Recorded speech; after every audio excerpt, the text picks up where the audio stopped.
साथियों नमस्कार, आप सभी का स्वागत है आपके अपने YouTube channel UK exam crackers पर।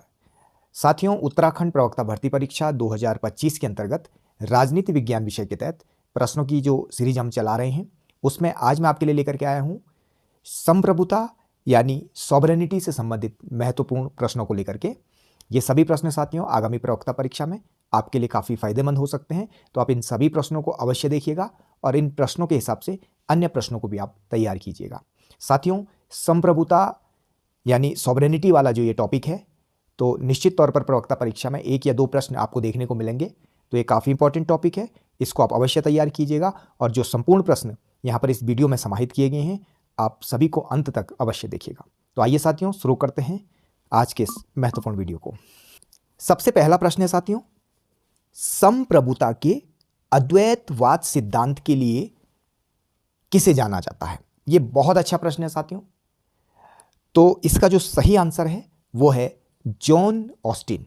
ठीक है, अब अद्वैतवाद सिद्धांत कहें या एकलवादी सिद्धांत आप कहें, ठीक है, तो एकलवादी जो सिद्धांत था संप्रभुता का या अद्वैतवादी सिद्धांत भी इसको कहा जाता है, तो इसके जो प्रतिपादक विद्वान है साथियों जॉन ऑस्टिन है और इन्हीं को साथियों एकलवादी संप्रभुता का जनक भी कहा जाता है। ठीक है, और इनकी जो महत्वपूर्ण पुस्तक है लेक्चर्स ऑन ज्यूरिस्प्रूडेंस, ठीक है, तो ये बहुत इंपॉर्टेंट पुस्तक है, आप इसको अवश्य ध्यान रखिएगा। ठीक है, और साथियों जॉन ऑस्टिन के अतिरिक्त जो एकलवादी संप्रभुता है, ठीक है, तो इसके जो समर्थक विद्वान हैं उसमें बोंदा को तो संप्रभुता का जनक माना जाता है। ठीक है, यानी संप्रभुता का जनक बोंदा को माना जाता है, लेकिन अद्वैतवादी सिद्धांत या एकलवादी जो सिद्धांत है इसका जनक जॉन ऑस्टिन को माना जाता है। ठीक है, और एकलवादी जो सिद्धांत है इसके जो समर्थक विद्वान है उसमें जीन बोंदा, हॉब्स, बेंथम, ग्रोसियस, ठीक है, और ऑस्टिन, इनका नाम आता है। ठीक है, और इसके अतिरिक्त साथियों संप्रभुता का जो ये एकलवादी सिद्धांत है, ठीक है, इसके विरोध में जो दूसरा सिद्धांत आया था वो था आधुनिक या बहुलवादी सिद्धांत। ओके, और इस सिद्धांत के जो प्रतिपादक विद्वान हैं वो हैं गायरकी व मैटलैंड। तो ये आपको ध्यान रखना होगा कि एकलवादी सिद्धांत के जनक जॉन ऑस्टिन है और बहुलवादी जो सिद्धांत है उसके जनक कौन है?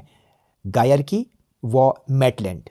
ओके, और जो बहुलवादी अन्य जो विचारक हैं वो भी आपको ध्यान रखना होगा, जैसे लॉस्की हैं, मैकाइवर हैं, फिजिस हैं, Lindsey, Burgess, Barker, Hugo Krabbe, लियो ड्यूगी, GDH कॉल और मिस फॉलेट। तो ये बहुलवादी सिद्धांत के समर्थक विद्वान हैं।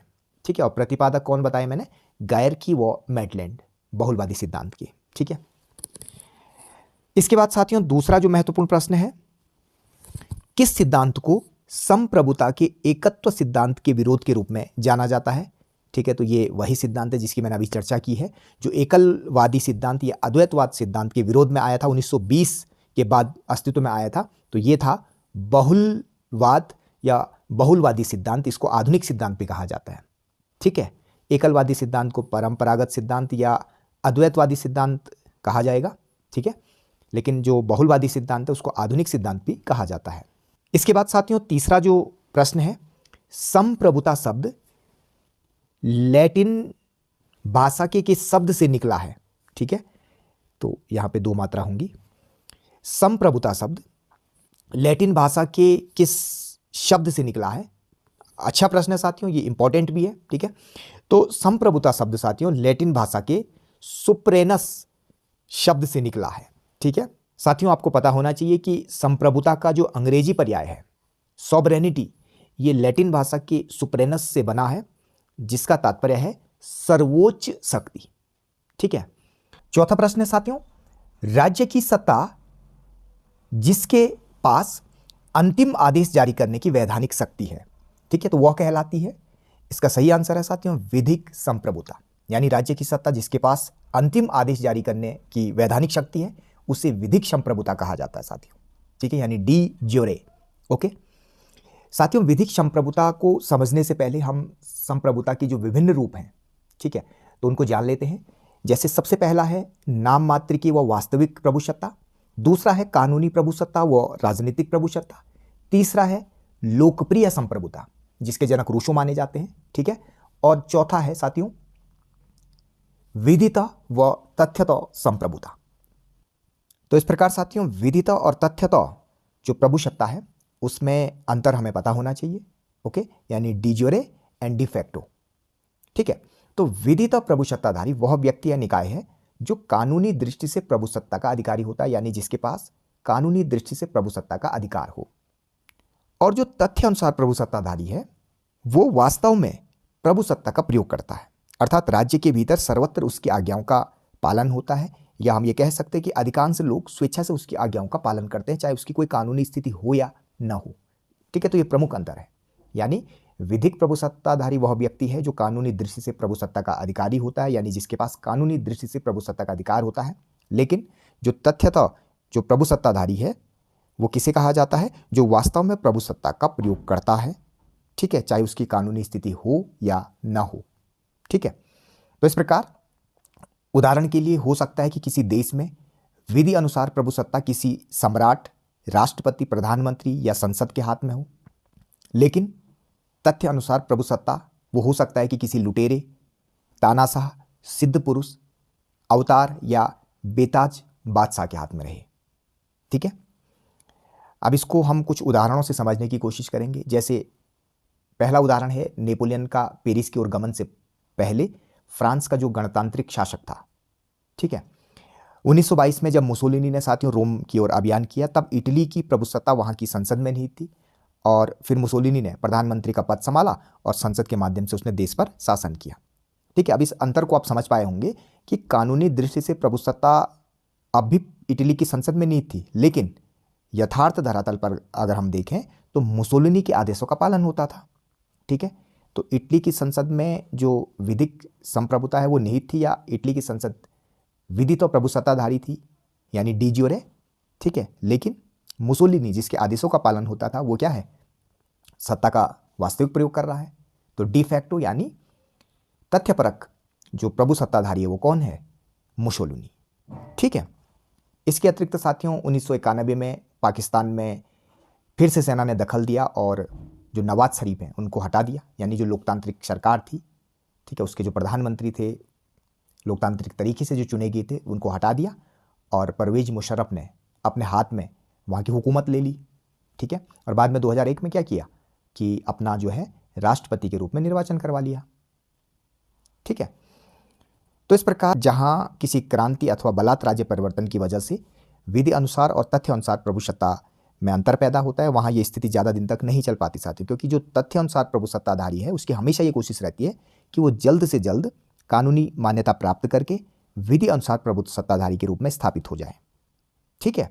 जैसे अभी ये पाकिस्तान का जो उदाहरण मैंने दिया कि वहाँ पर सेना ने दखल दी और नवाज शरीफ जो लोकतांत्रिक तरीके से वहाँ पर प्रधानमंत्री थे, ठीक है, तो उनका तख्ता पलट कर दिया और जनरल परवेज मुशर्रफ ने हुकूमत अपने हाथ में ले ली, और बाद में 2001 में क्या कर दिया, अपना निर्वाचन राष्ट्रपति के रूप में करवा दिया, ठीक है।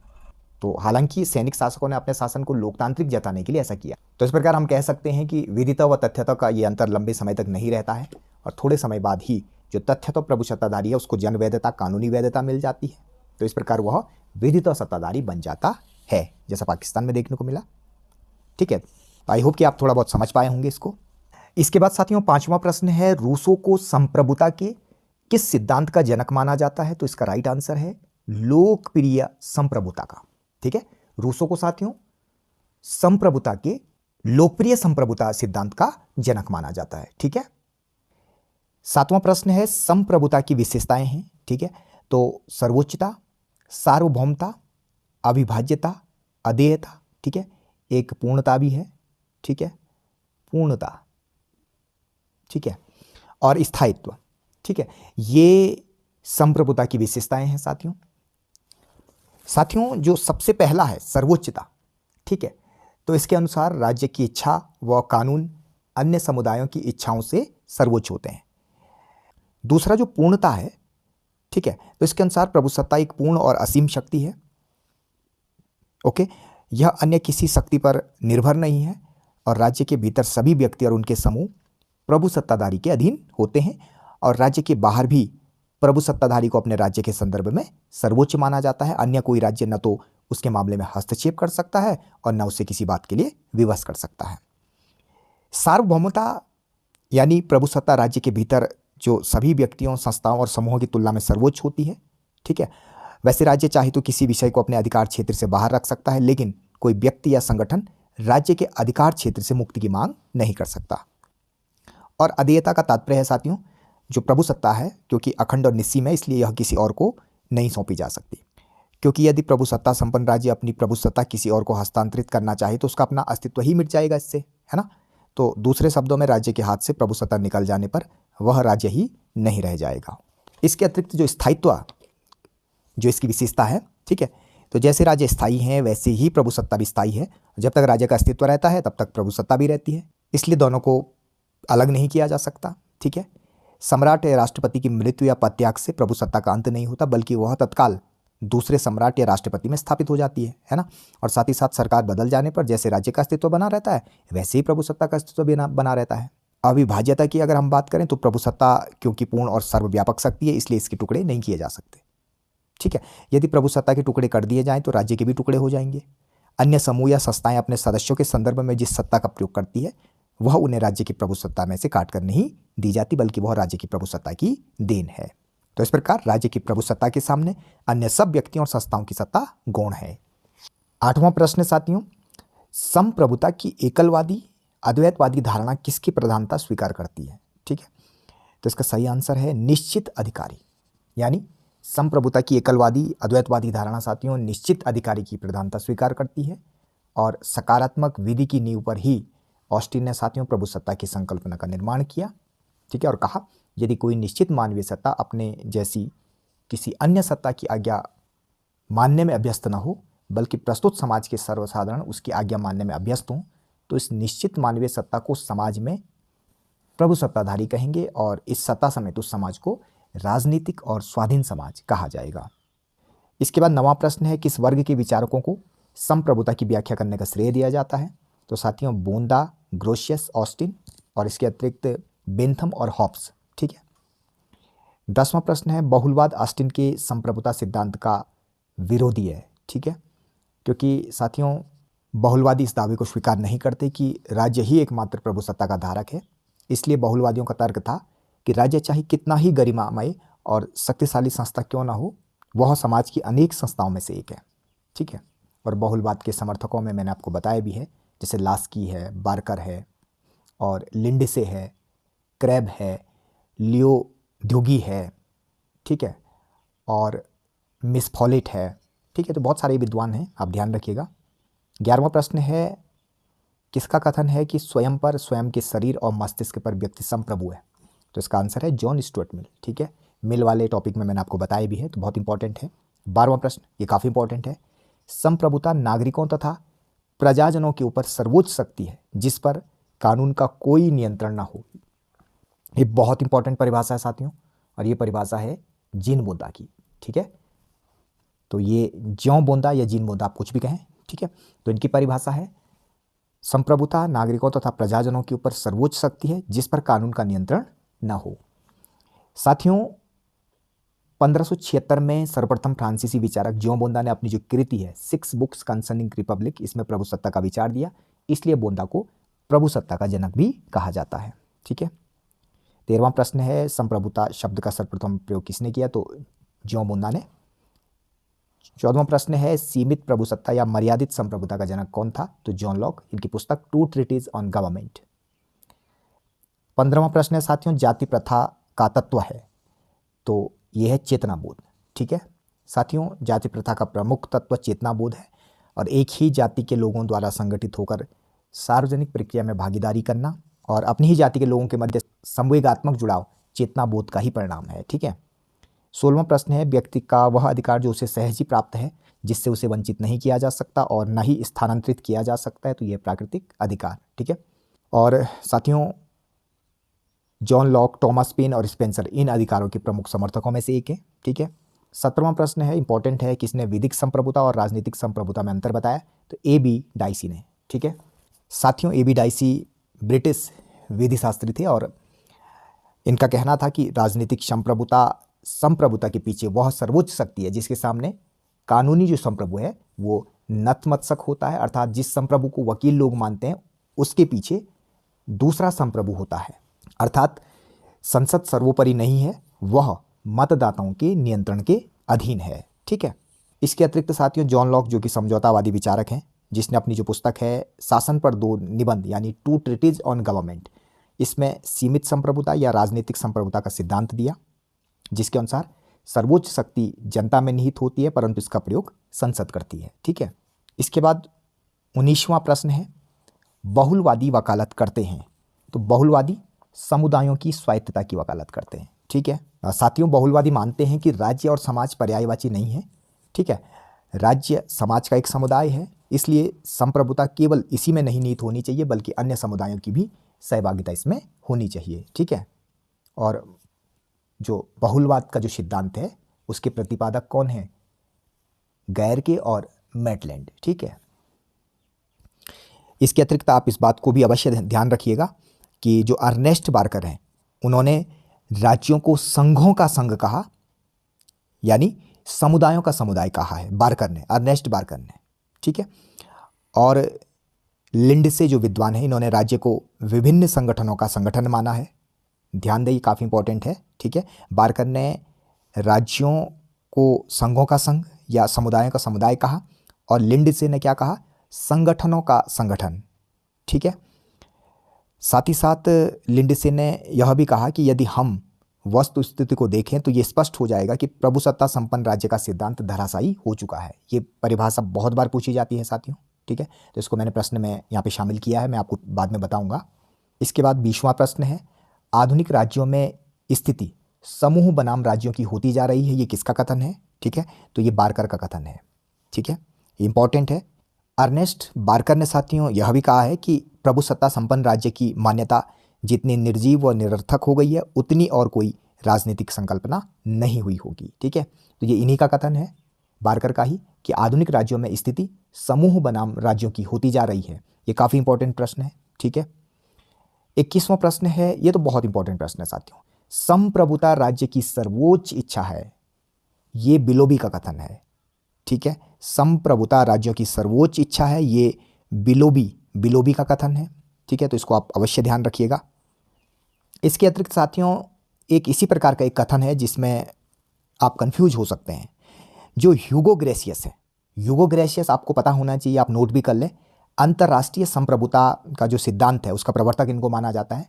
ठीक है। अंतर्राष्ट्रीय जो संप्रभुता है, ठीक है, तो इस विचार का प्रतिपादन इन्होंने ही किया था, ह्यूगो ग्रेशियस ने। ठीक है। तो साथियों इनका जो कथन है, ठीक है, तो ये संप्रभुता को राज्य की सर्वोच्च शक्ति मानते हैं। लेकिन बिलोबी क्या कहते हैं? संप्रभुता राज्य की सर्वोच्च इच्छा है, ये सर्वोच्च इच्छा कहते हैं। लेकिन जो ह्यूगो ग्रेशियस हैं, ठीक है, ह्यूगो ग्रेशियस संप्रभुता को राज्य की सर्वोच्च शक्ति उन्होंने कहा है, जिसके कार्य दूसरे के अधीन नहीं होते और इच्छा का उल्लंघन कोई नहीं करता। ठीक है। तो ग्रेशियस ने संप्रभुता को अंतर्राष्ट्रीय कानूनों द्वारा सीमित किया है, अर्थात इनके अनुसार अंतर्राष्ट्रीय क्षेत्र में एक सर्वोच्च शक्ति होती है जिसके कानूनों के द्वारा राष्ट्रीय संप्रभुता सीमित होती है, इसलिए इसे अंतर्राष्ट्रीय संप्रभुता या बाह्य संप्रभुता का जनक कहा जाता है। किसे? ह्यूगो ग्रेशियस को। और हॉलैंड के विद्वान थे। ठीक है। तो चलिए यहाँ पे 21वां जो प्रश्न है इसका आंसर है बिलोबी। क्या कहा था इन्होंने? संप्रभुता राज्य की सर्वोच्च इच्छा है। 22वां प्रश्न है, जो विचारक राज्य को संघों का संघ मानते हैं, तो मैं आपको बता चुका हूं, बहुलवादी। ठीक है। इसके बाद 23वां प्रश्न है, वैधानिक संप्रभुता के पीछे एक राजनीतिक संप्रभु की खोज की कोशिश संप्रभुता की समस्त धारणा को खत्म कर देती है और संप्रभुता को प्रभावों की सूची मात्र बना देती है। किसका कथन है? तो ये गैटेल का कथन है। ठीक है। 24वां प्रश्न है, राजनीतिक संप्रभुता राज्य के उन प्रभावों का समूह है जो कानून के पीछे रहती हैं। ये कथन किसका है? तो ये गिलक्राइस्ट का कथन है। ठीक है। 25वां प्रश्न है, जैसे ही हम ऑस्टिन की रूखी पर वैधानिक धारणा से दूर हो जाते हैं वैसे ही हम भ्रम में पड़ जाते हैं। ये टिप्पणी किसने की थी? तो ये लीकॉक ने की थी। ठीक है। ये टिप्पणी लीकॉक की है साथियों। इसके बाद 26वां प्रश्न है, सामुदायिकतावाद एक प्रमुख धारा है, तो ये प्रत्ययवाद की एक धारा है। ठीक है। 27वां प्रश्न है, बाह्य संप्रभुता की अवधारणा को किसने दिया? तो ये ग्रोशियस ने दिया। 28वां प्रश्न है, किस राजनीतिक विचारक ने राजनीतिक संप्रभुता की अवधारणा सर्वप्रथम प्रस्तुत की? तो ये डाइसी ने की। ठीक है। 30वां प्रश्न है, ये इंपॉर्टेंट है, आप इसको जरूर नोट करें।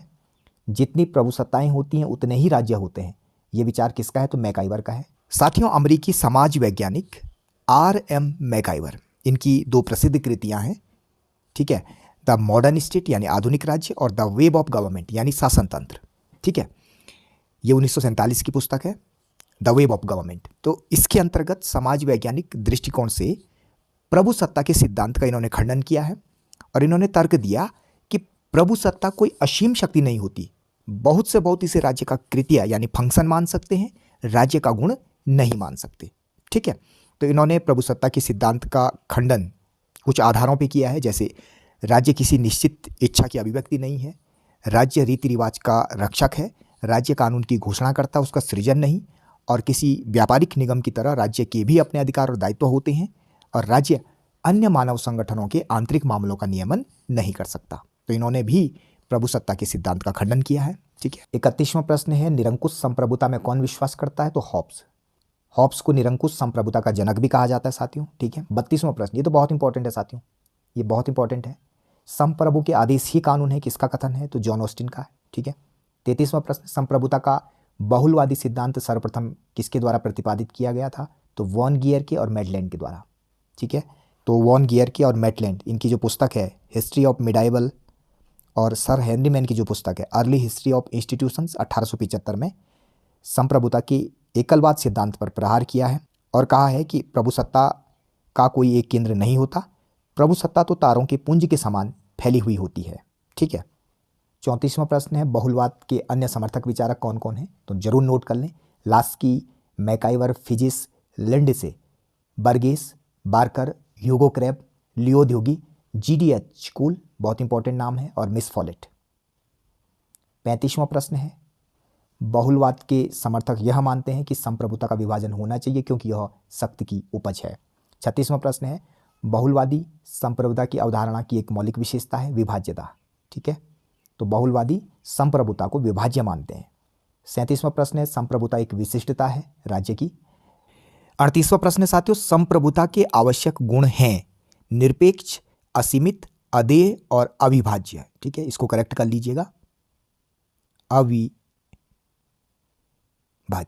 ठीक है, इसको करेक्ट कर लीजिएगा, ठीक है। तो अविभाज्य यहां पे होगा, क्लियर। ये साथियों टाइपिंग मिस्टेक्स हैं, ठीक है, तो आप इनको करेक्ट जरूर कर लीजिएगा, ओके। 39वां प्रश्न है, किसने कहा कि बोंदा आधुनिक नहीं बन सका परंतु वह मध्ययुगीन भी नहीं रहा? ये सेबाइन का कथन है।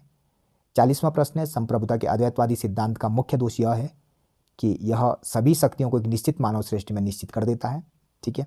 41वां प्रश्न है, यह मत किसका है कि संप्रभु बिना जनता की सहमति के कर नहीं लगा सकता? तो ये बोंदा का कथन है, ठीक है, क्योंकि बोंदा ने जो संप्रभुता थी उस पर कई प्रतिबंध लगाए थे, ठीक है। तो ये प्रतिबंध क्या थे साथियों? ये जॉर्ज सेबाइन ने अपनी जो पुस्तक है ए हिस्ट्री ऑफ पॉलिटिकल थ्योरी, इसमें इन्होंने बताया कि जीन बोंदा की जो प्रभुसत्ता है उस पर 3 प्रतिबंध कौन कौन से थे जो उसे पूर्ण संप्रभु नहीं बनने देते। पहला, ईश्वरीय कानून या प्राकृतिक कानून। दूसरा, देश के संवैधानिक कानून व परंपराएं, ठीक है, जैसे उत्तराधिकार की परंपरा। और चौथा, संपत्ति का अधिकार है, यानी मालिक की इच्छा के बिना न तो संपत्ति का अधिग्रहण किया जा सकता है न कर लगाया जा सकता है। तो इस प्रकार सेबाइन ने कहा कि बोंदा ने संप्रभुता पर जो प्रतिबंध लगाए थे हॉब्स ने उसे उनसे पूर्णतः मुक्त कर दिया, ठीक है। इसके बाद 42वां प्रश्न है, संसदात्मक सरकार में वैधानिक संप्रभु कौन होता है? तो संसद होती है, ठीक है।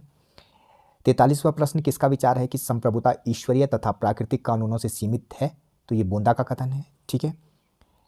साथियों मैं आपको बता दूं, जो आंतरिक जो प्रभुसत्ता है इसका विचार बोंदा ने दिया था, और बाह्य संप्रभुता का जो विचार है ये ह्यूगो ग्रेशियस ने दिया था, ठीक है।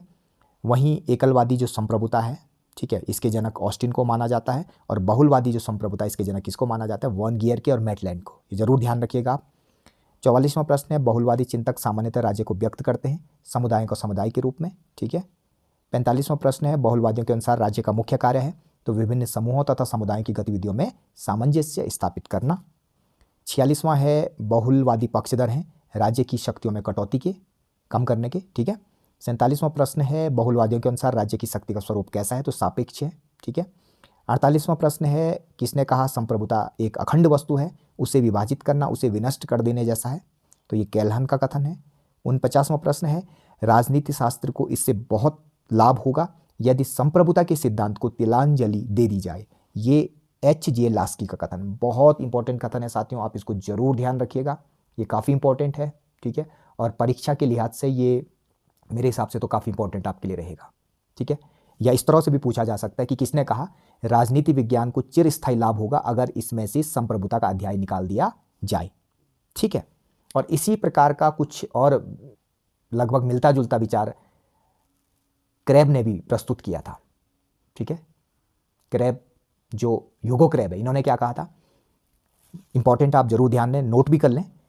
इन्होंने कहा था कि प्रभुसत्ता की धारणा को राजनीतिक सिद्धांत के विचार क्षेत्र से निकाल देना चाहिए, ये ह्यूगो क्रैब ने कहा था। और लास्की ने क्या कहा, लास्की ने कहा कि राजनीति शास्त्र को इससे बहुत लाभ होगा यदि संप्रभुता के सिद्धांत को तिलांजलि दे दी जाए। या लॉस्की का कथन इस रूप में भी पूछा जा सकता है, ये एग्जाम में पूछा भी गया है, यदि संप्रभुता का सारा विचार ही सदैव के लिए समाप्त कर दिया जाए तो राजनीति विज्ञान के प्रति यह एक बहुत बड़ी सेवा होगी या एहसान होगा। इसके अतिरिक्त इसको भी आप नोट करें कि लास्की ने साथियों राज्य को एक लोक सेवा निगम कहा है, जरूर नोट करें आप इसको, ठीक है। और लॉस्की के जो विचार हैं, जो बहुलवादी विचार हैं, उनकी किन पुस्तकों में मिलते हैं, तो लॉस्की की पुस्तकें भी आप नोट कर लीजिए। एक ग्रामर ऑफ पॉलिटिक्स 1925 बहुत इंपॉर्टेंट पुस्तक है, एन इंट्रोडक्शन टू पॉलिटिक्स, इसके अतिरिक्त authority in the modern state 1919, इसके अतिरिक्त studies in the problem of sovereignty 1917, इसके अतिरिक्त द फाउंडेशंस ऑफ सॉवरेनिटी 1921 और the state in theory and practice 1935, ठीक है। लास्की ने साथियों अपनी पुस्तक में प्रभुसत्ता की एकलवादी व कानूनी सिद्धांत की आलोचना की है, ठीक है। और लॉस्की ने कहा है कि राज्य व सरकार में अंतर होता है और संप्रभुता का निर्माण राज्य नहीं सरकार करती है जो मानव निर्मित होती है, इसलिए कहा जाता है कि मानव का मानव पर सर्वोच्चता उचित नहीं है, ठीक है। इसके बाद 50वां प्रश्न है, किस देश के विचारकों में संप्रभुता को सरकार के एक अंग में निहित करने की प्रवृत्ति है, तो ये इंग्लैंड में है, ठीक है। इंग्लैंड में आपको पता है यहाँ पे संसद सर्वोच्च है, क्लियर। और यहाँ पर न्यायिक पुनरावलोकन का अधिकार यहाँ की जो अदालत है, सुप्रीम कोर्ट है, उसको नहीं है, ठीक है। तो जो कानून यहाँ पर संसद जिसको पास कर देती है, ठीक है, तो वही अंतिम और सर्वमान्य होता है, क्लियर। और साथियों जैसा कि हम जानते हैं ब्रिटेन की संसद विश्व की सबसे शक्तिशाली संसद है, ठीक है। और इसीलिए डी लामे इन्होंने अपने शब्दों में कहा है कि ब्रिटेन की संसद स्त्री को पुरुष व पुरुष को स्त्री बनाने को छोड़ सब कुछ कर सकती है। इसके बाद है 51वां प्रश्न है, जहाँ शक्ति के विविध केंद्र होते हैं तथा जहाँ शक्ति व्यापार रीति से वितरित रहती है उसे एक बहुलवादी समाज कहा जाता है जो निरंकुशता को रोकता है। तो इस बहुलवादी दृष्टिकोण को प्रतिपादित किया था जेम्स मैडिसन ने। 52वां प्रश्न है, सामान्य इच्छा के प्रति असली आपत्ति यह है कि जहाँ तक यह इच्छा है यह सामान्य नहीं है, ठीक है, तथा जहाँ तक यह समान है इच्छा नहीं है। ये किसका कथन है, एल.टी. हॉबहाउस का कथन है। 53वां प्रश्न है, व्यवहारवादी राजनीतिक सिद्धांत में संप्रभुता का स्थान ले लिया तो शक्ति, सत्ता और प्रभाव ने। 54वां प्रश्न है, संप्रभुता के विभाजन के विचार के प्रतिपादक हैं तो ये बहुलवादी हैं, ठीक है। 55वां प्रश्न है, कौन बहुलवाद को भविष्यकालीन भविष्यवाणी मानता है, तो मिस फॉलेट, ठीक है। मिस फॉलेट का एक कथन ये बहुत इंपॉर्टेंट है साथियों, ये कहती हैं कि जहाँ तक संभव है मैं बहुलवादी बनने के लिए तैयार हूँ परंतु मेरी आत्मा राज्य के अंदर है, ठीक है। इसके अतिरिक्त लॉस्की की भी एक परिभाषा मुझे ध्यान आ रही है, आप नोट करना चाहें तो नोट कर लें। एक जटिल समाज बहुलवादी है क्योंकि समाज संघीय है, अतः अधिकार सत्ता भी संघीय होनी चाहिए, ये लॉस्की का कथन है, ठीक है। 56वां प्रश्न है, कौन विचारक संप्रभुता शक्ति का प्रयोग न कर सर्वोच्च शक्ति का प्रयोग करता है, तो संप्रभुता के स्थान पर सर्वोच्च शक्ति का प्रयोग करता है जॉन लॉक। 57वां प्रश्न है, प्रभुत्व की अवधारणा किससे संबंधित है, ये ग्रामसी से है, ठीक है। ग्रामसी की एक महत्वपूर्ण पुस्तक भी है प्रिजन नोटबुक। 58वां प्रश्न है, राजनीतिक बहुलवाद के अनुसार समाज में शक्ति के विविध केंद्र होते हैं। 59वां प्रश्न है, किसने यह विचार व्यक्त किया कि यदि संप्रभुता की संपूर्ण धारणा का परित्याग कर दिया जाए तो यह राजनीति विज्ञान के लिए स्थायी रूप से लाभप्रद सिद्ध होगा, ये लास्की का कथन है, मैं आपको कई बार बता चुका हूँ इसको। 60वां प्रश्न है, संप्रभुता के सिद्धांत को किस में व्यक्त किया गया, तो वेस्टफेलिया की संधि 1648, ये इंपॉर्टेंट है, ठीक है साथियों, आप इसका जरूर ध्यान रखें। 1648 में वेस्टफेलिया यानी जर्मनी में विभिन्न यूरोपीय राजाओं का एक सम्मेलन हुआ। यहाँ राजाओं ने स्वतंत्र निर्णय लिए जिससे दो विचार उभरे, पहला राष्ट्र राज्यों का जन्म और दूसरा प्रभुसत्ता के व्यावहारिक रूप का जन्म। और वेस्टफेलिया जो संधि है इससे यूरोप में धार्मिक युद्धों का अंत हुआ साथियों, और इस संधि की अवधारणा थी कि दुनिया संप्रभु राज्यों से बनी है और संप्रभु राज्यों में बंटी है। तो इस प्रकार इस संधि ने निरंकुश संप्रभुता पर आधारित असीमवादी राज्य को बढ़ावा दिया। ठीक है। 61वां प्रश्न है, किसने संप्रभुता निरपेक्ष, अविभाज्य, अपरिहार्य और सतत है की वकालत की? तो ये थॉमस हॉब्स हैं। 62वां प्रश्न है, प्रभु सत्ता के बहुलवादी सिद्धांत में मुख्य रूप से किसका योगदान था? तो आर्थर फिशर बेंटले का। ठीक है। 63वां प्रश्न है, किसी भी समाज के लिए राजनीतिक एवं स्वतंत्र होने के लिए संप्रभुता एक पूर्व शर्त है, ये ऑस्टिन का कथन है। 64वां प्रश्न है, संप्रभुता के विचार का सर्वप्रथम प्रतिपादन किसने किया? तो बोंदा ने किया। 65वां प्रश्न है, किसने कहा प्रभु सत्ता की धारणा को राजनीतिक सिद्धांत के विचार क्षेत्र से निकाल देना चाहिए? ये तो ह्यूगो क्रैब का कथन है, बहुत इंपॉर्टेंट है साथियों। फ्रांसीसी विचारक लियो ध्युगी, इनके बारे में भी हमें पता होना चाहिए। ठीक है साथियों, ये राज्य के व्यक्तित्व और राज्य की प्रभुसत्ता दोनों को अस्वीकार करते हैं। ठीक है, और इनका कहना है कि राज्य का व्यक्तित्व कोरी कल्पना है, वास्तविक व्यक्तित्व केवल मनुष्यों का होता है जो सामाजिक स्तर पर एक दूसरे पर निर्भर होते हैं, इसलिए आपस में जुड़े रहते हैं। तो इस प्रकार अगर हम देखें साथियों, तो राज्य को प्रभु सत्ता संपन्न मानना इनके हिसाब से इसलिए भी तर्कसंगत नहीं है क्योंकि वह कानून की सीमाओं से बंधा होता है। तो ध्युगी के अनुसार आपको ध्यान रखना होगा कि कानून का जो आधार है सामाजिक सुदृढ़ता है, इसलिए कानून को अस्तित्व में लाने का श्रेय राज्य को नहीं, वह राज्य की उत्पत्ति से भी पहले से विद्यमान था और उसका स्थान राज्य से ऊंचा है। ये इंपॉर्टेंट है। ठीक है, तो इस तरह ध्युगी के चिंतन में राज्य के कर्तव्यों को प्रमुखता दी गई है, अधिकारों को नहीं, और राज्य का बुनियादी लक्षण जनसेवा है, प्रभुसत्ता नहीं। ठीक है, तो ये आपको ध्यान रखना है, ये काफ़ी इंपॉर्टेंट है। और साथियों, डच लेखक ह्यूगो क्रैब, जिनका ये कथन है, ठीक है, इन्होंने कानून का जो सिद्धांत प्रस्तुत किया है वह लियो ध्युगी के सिद्धांत से बहुत मिलता जुलता है। ठीक है, वह भी यह मानता है कि राज्य को अस्तित्व में लाने का श्रेय कानून को है और सामाजिक हितों का जितना मूल्यांकन हो पाता है वह कानून के रूप में व्यक्त होता है। प्रभु सत्ता केवल कानून में नीत है। राज्य ऐसा समुदाय है जो कानूनी मूल्यों की स्थापना करके सार्वजनिक सेवाओं की व्यवस्था के लिए उपयुक्त साधन जुटाता है। ठीक है, तो इस प्रकार ह्यूगो क्रैब का ये कथन है कि प्रभु सत्ता की धारणा को राजनीतिक सिद्धांत के विचार क्षेत्र से निकाल देना चाहिए। 66वां प्रश्न है, कौन संप्रभुता को एक निश्चित मानव में समाहित करता है? तो ये ऑस्टिन है।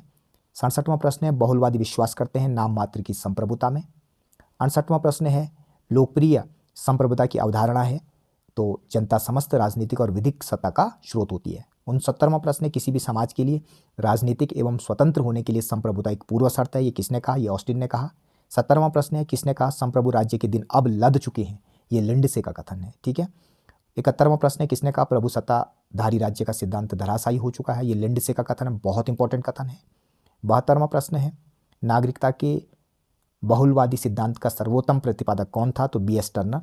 ठीक है, 73वां प्रश्न, ठीक है, इसकी मैंने पहले भी चर्चा की, किसने कहा अगर समाज संघीय है तो प्रभु सत्ता भी संघीय होनी चाहिए? ये लास्की का कथन है, बहुत इंपॉर्टेंट कथन है। 74वां प्रश्न है साथियों, यदि कोई निश्चित उच्च सत्ताधारी अपने ही समान किसी अन्य की आज्ञा पालन का अभ्यस्त नहीं है तो वह निश्चित सत्ताधारी उस समाज में संप्रभु है और वह समाज राजनीतिक व स्वतंत्र समाज है।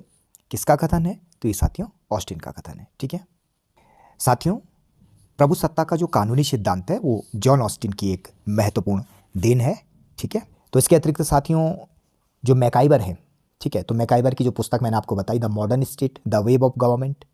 ठीक है, इसके अतिरिक्त साथियों आपको ग्रोशियस जो कि बाह्य संप्रभुता के जनक हैं, इनके द्वारा प्रभु सत्ता की जो परिभाषा है उसको भी ध्यान रखना चाहिए। इन्होंने कहा था साथियों, प्रभु सत्ता राज्य में निहित वह सर्वोच्च राजनीतिक शक्ति है जिसके कार्य किसी दूसरे के अधीन नहीं होते तथा उसकी इच्छा का कोई उल्लंघन नहीं कर सकता है। ठीक है, तो ये इंपॉर्टेंट परिभाषा है ग्रोशियस की, तो आप इसको ध्यान रखिएगा। साथ ही साथ वुड्रो विल्सन ने भी संप्रभुता की जो परिभाषा दी है, संप्रभुता कानूनों का निर्माण करने तथा उन्हें प्रभावी करने वाली नित्य प्रति की क्रियाशील शक्ति है। ठीक है, तो ये भी इंपॉर्टेंट परिभाषा है साथियों, आप इसको भी ध्यान रखिएगा। इसके अतिरिक्त साथियों ड्यूगिट जो विद्वान हैं, ठीक है, तो इन्होंने प्रभु सत्ता की जो आलोचना की है वो किस प्रकार की, आप इसको भी ध्यान रखिएगा। प्रभु सत्ता मर चुकी है अथवा मरने के निकट है, ये ड्यूगिट का कथन है। ठीक है, और असीमित जो संप्रभुता है तो उसके विरोध में मैकाइवर ने कहा था कि ये खतरनाक झूठ है। तो ये भी आपको ध्यान रखना है, ओके। और साथ ही साथ मैं आपको बता चुका हूँ कि मैकाइवर का ये कथन काफ़ी फेमस है, राज्य अन्य सामाजिक संघों की अपेक्षा उच्चतर है, उच्चतम नहीं। ठीक है, तो इसको आप जरूर ध्यान रखिए। और मैकाइवर समाजशास्त्रीय आधार पर समाज को काफ़ी महत्वपूर्ण मानते हैं और वो कहते भी हैं कि राज्य भी अन्य सामाजिक संघों की तरह ही एक संघ है और राज्य कानून का बालक व अभिभावक दोनों है। ठीक है साथियों, लॉस्की काफ़ी इंपॉर्टेंट हैं, ठीक है, और ये बहुलवाद के मुख्य समर्थक विद्वान हैं। ठीक है, तो इनके भी कुछ कथन हैं, जैसे राज्य सामाजिक वास्तुकला का प्रथम सिद्धांत है। इसके अतिरिक्त इन्होंने कहा कि व्यक्ति एक जगत में नहीं बल्कि अनेक जगतों में रहता है। और इसके अतिरिक्त ये प्रश्न इसमें समाहित भी किया गया है कि अगर समाज संघीय है तो प्रभुसत्ता भी संघीय होनी चाहिए। और साथ ही साथ इन्होंने क्या कहा कि राजनीति विज्ञान को चिरस्थायी लाभ होगा अगर इसमें से प्रभुसत्ता का अध्याय निकाल दिया जाए। ठीक है, तो इस प्रकार आपको जो कुछ प्रमुख तथ्य है जो आपको ध्यान रखने होंगे। ठीक है, प्रभुसत्ता का जनक बोंदा को कहा जाता है, आंतरिक संप्रभुता का जनक भी बोंदा को ही कहा जाता है, बाह्य या अंतर्राष्ट्रीय संप्रभुता का जनक ह्यूगो ग्रोशियस को माना जाता है। ठीक है, निरंकुश वैधानिक जो संप्रभुता है तो इससे हॉब्स का नाम जुड़ा हुआ है। अर्जित संप्रभुता या स्थापित संप्रभुता, इससे भी हॉब्स का नाम जुड़ा हुआ है। राजनीतिक संप्रभुता जॉन लॉक, यानी हम ये कह सकते हैं कि सीमित या मर्यादित संप्रभुता। ठीक है, तो जॉन लॉक का नाम इससे जुड़ा हुआ है। और राजनीतिक संप्रभुता विधिक संप्रभुता में किसने भेद किया, तो डाइसी ने किया। और लोकप्रिय संप्रभुता से रूसो का नाम जुड़ा हुआ है। ठीक है, साथ ही साथ साथियों, हॉब्स ने निरंकुश प्रभुसत्ता, लॉक ने सीमित प्रभुसत्ता और रूसो ने लोकप्रिय प्रभुसत्ता का समर्थन किया है। आप इसको हमेशा ध्यान रखिएगा। और संप्रभुता के बहुलवादी सिद्धांत के जनक वॉन गायरकी और मैटलैंड हैं। ठीक है, और गायरकी और मैटलैंड थीसिस के नाम से जाना जाता है। ठीक है, उन्होंने कहा था कि समूहों का वास्तविक और यथार्थ व्यक्तित्व होता है, यानी समूहों की अपने सदस्यों की चेतना व इच्छाओं से पृथक व स्वतंत्र चेतनाएं व इच्छाएं होती हैं। ठीक है, इसके अतिरिक्त अगर आप ध्यान रखना चाहें तो संप्रभुता का जो विरोधाभास है वो जेम्स बुकानन का नाम इससे जुड़ा हुआ है। यानी लॉक के संप्रभुता सिद्धांत में जो संप्रभुता संबंधी विरोधाभास पाया जाता है उसी को बुकानन पैराडॉक्स ऑफ सॉवरेनिटी कहता है। ठीक है साथियों, जो एकत्रित संप्रभुता है यानी पोल्ड सॉवरेनिटी है, तो इस शब्द का इस्तेमाल यूरोपियन यूनियन के संदर्भ में किया जाता है। और औपनिवेशिक जो संप्रभुता है, ठीक है, तो इसका जो इस्तेमाल है द्वितीय विश्व युद्ध से पहले जो तीसरी दुनिया के देश हैं उनके संदर्भ में किया जाता है। ठीक है, और आप कमेंट में बताएंगे कि तीसरी दुनिया के देश कौन है। ठीक है, एक बार मैंने आपको बताया भी है। ठीक है, नहीं तो आप कमेंट जरूर करें। और संप्रभुता का जो औपनिवेशिक जो संप्रभुता है उसका उपयोग वहाँ की जो स्थानीय जनता नहीं बल्कि उनका मालिक देश करता है। ठीक है, और अंत में अंतर्राष्ट्रीय राजनीति के जो विद्वान हैं स्टीफन क्रसनर, इन्होंने संप्रभुता के 4 प्रकार बताए हैं: कानूनी संप्रभुता, परस्पर निर्भर संप्रभुता, घरेलू संप्रभुता और वेस्टफेलियन संप्रभुता। ठीक है, तो ये कुछ महत्वपूर्ण बातें हैं जो आपको ध्यान रखनी चाहिए। ठीक है, और एक प्रश्न मैं आपके लिए छोड़ रहा हूं। ठीक है, इसका आंसर आप कमेंट करेंगे। किसने कहा कि रूसो का प्रभु सत्ताधारी हॉब्स का लेवियाथन है जिसका शीश काट दिया गया है? ठीक है, तो इसका आंसर आप देंगे। ओके, और इसके अतिरिक्त साथियों आप रूसो की जो संप्रभुता है उसकी जो विशेषताएं हैं उसे भी आप बताएंगे। अगर हम JDH कोल की बात करें साथियों, जो बहुलवादी विचारक हैं, ठीक है, तो इन्होंने श्रेणी समाजवाद का विचार दिया है, तो आप इसका भी ध्यान रखिए। ओके, श्रेणी समाजवाद का विचार किसने दिया? JDH कोल ने। ठीक है, लॉस्की ने औद्योगिक संघवाद का विचार दिया, सिडनी वेब और जॉर्ज सोरेल ने आर्थिक बहुलवाद का विचार दिया। ठीक है, तो कुछ चीज़ें जो आपको ध्यान रखनी चाहिए। साथियों, JW गार्नर की जो पुस्तक है an introduction a treatise on the origin, इसमें इन्होंने कहा है कि संप्रभुता राज्य की ऐसी विशेषता है जिसके कारण वह कानूनी दृष्टि से केवल अपनी इच्छा से बंधा होता है, किसी अन्य की इच्छा से नहीं, केवल अपनी शक्ति से मर्यादित होता है, किसी अन्य की शक्ति से नहीं। ठीक है, तो इंपॉर्टेंट है। और गार्नर के अनुसार साथियों संप्रभुता राज्य का व्यक्तित्व व उसकी आत्मा है। आप नोट करना चाहें तो नोट कर लें। ठीक है, गार्नर के अनुसार संप्रभुता राज्य का व्यक्तित्व और उसकी आत्मा है। ठीक है, इसके अतिरिक्त साथियों रूसो के अनुसार सार्वजनिक संकल्प ही संप्रभु है। ठीक है, तो ये कुछ बातें जरूर आप इनका ध्यान रखें। और इसके अतिरिक्त संप्रभुता को लेकर के एक मैं सेपरेट लेक्चर जल्द आपके लिए लेकर के आऊँगा। ठीक है, जिसमें सब चीज़ों को मैं समाहित करूँगा, तो आप उसको अवश्य देखिएगा। Thanks for watching.